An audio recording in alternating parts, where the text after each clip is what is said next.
The closely watched Senate race, it's in Texas, that could have national implications. Republican State Attorney General, that would be Ken Paxton, is facing off against Democratic State Representative, that would be James Talarico. So Paxton has spent years fighting corruption allegations in Talarico, who calls himself a progressive Christian, is now facing questions about some of his past statements.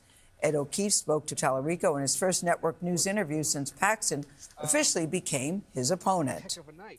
This Lone Star State showdown promises to be expensive and ugly. My opponent is the most extreme radical the Democrats have ever nominated. Ken Paxton is the most corrupt politician in America. Ken Paxton and James Talarico are facing off in a race that may determine control of the Senate. I got a message to Republicans in Texas and nationwide.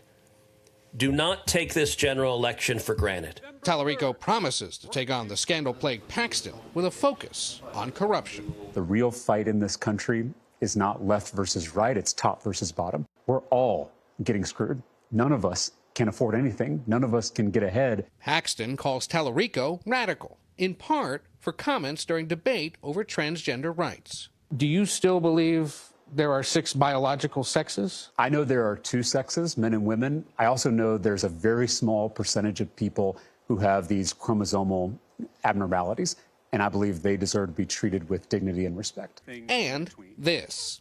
God is non-binary. What did you mean by that? I was being intentionally provocative with that statement, but what it means is that God can't be defined by human categories. The Apostle Paul, in his letter to the Galatians, says that in Christ there is neither male nor female. You call it intentionally provocative. Do you regret describing it that way or talking about God that way?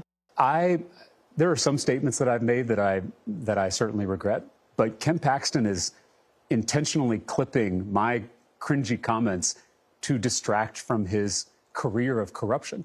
Ken Paxton has a criminal record. I have a legislative record. The other one they keep harping on, and it's perhaps the most curious of all, they say you're a vegan. I'm not a vegan. I'm an 8th-generation Texan. I've been eating barbecue since before Ken Paxton's first indictment. And this campaign basically runs on Texas barbecue. For CBS Mornings, I'm Ed O'Keefe in Austin, Texas. Paxton has so far declined multiple CBS News requests for an interview, but I know Ed O'Keefe will keep trying. Don't mess with beef and meat in Texas. No, don't do that at all.